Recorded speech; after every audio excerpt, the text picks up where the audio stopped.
My name is Camilo Mejia. I'm an Iraq War veteran and resister, and I chair the board of directors at Iraq Veterans Against the War, and I want to take this opportunity to say to the members that it's been a true honor to be here with you and to meet many of you for the first time. Thank you all for coming. Thanks everyone for being here. This has been an immense success. We could not be happier than we are. I would like to start my remarks by saying that if you are a Vietnam veteran, a member of IVAW, and especially if you attended the first Winter Soldier investigation, please stand.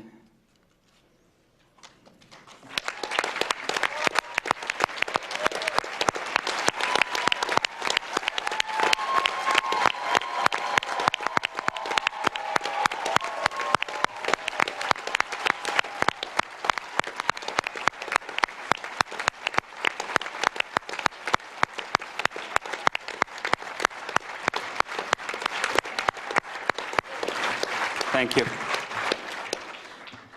There's a long history of resistance in our military,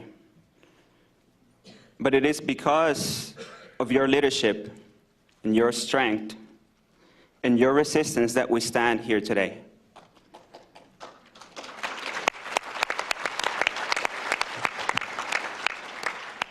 Without your example, we would be pushing forward through darkness. It is with the torch that you passed on to us that we lead the way against an endless, illegitimate occupation that is tearing apart our military and our country. Today is the last day of Winter Soldier Iraq and Afghanistan. But today also marks the birth of a new generation of Winter Soldiers. George Orwell once wrote, "In times of universal deceit, telling the truth becomes an act of rebellion."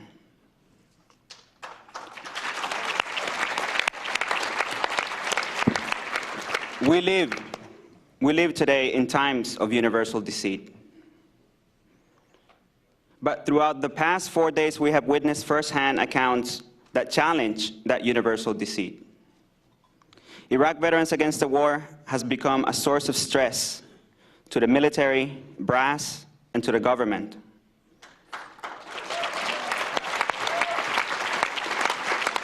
We have members who have been interrogated by the FBI.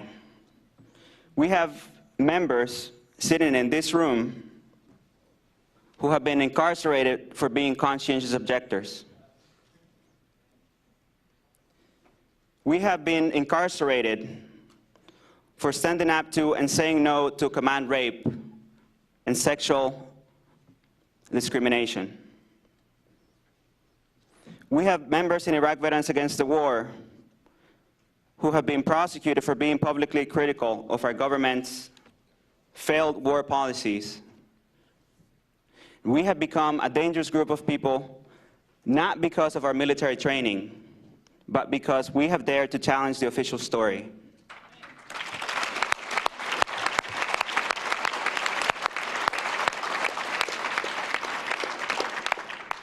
Because as members of the military, we have dared to share our experiences.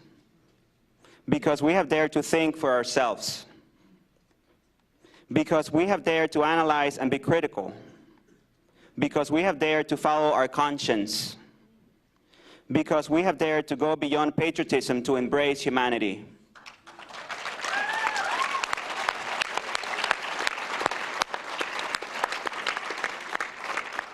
The service members and veterans who have shared our experiences with you and with the entire world are committing an act of resistance by being here. We resist the notion of free speech and democracy when the voices of those who have been the most affected by the occupations of Iraq and Afghanistan are being silenced by the government and by the corporate media.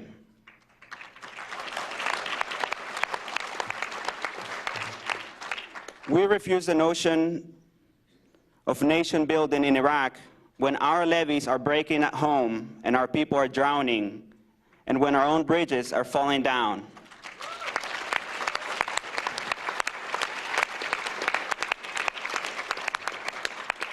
We resist and reject the official government rhetoric of support our troops when we have a whole new military generation returning home to no care for post-traumatic stress disorder, to homelessness, to disturbingly high levels of suicide, homicide, and domestic violence. We have heard heartbreaking testimony. We who have been there have seen the horror in the eyes of children whose doors we kick down at 3 in the morning. We have learned that to treat other people with humanity, we have to treat our own people with humanity. We could not win the hearts and minds of any country until we win the hearts and minds of our own people, until we eradicate homophobia within our ranks, until we treat our own people as equals regardless of their gender or the color of their skin.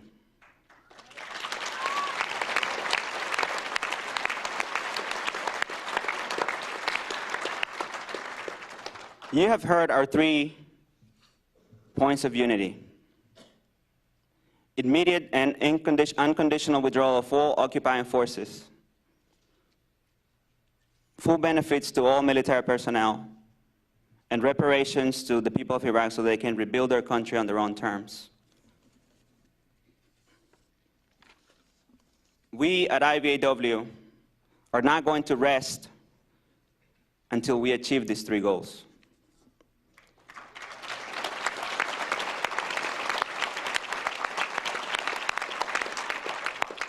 As IVAW's longtime friend and advisor Stan Goff once said, we are still soldiers. We're just not their soldiers anymore. We are your new winter soldiers. Thank you.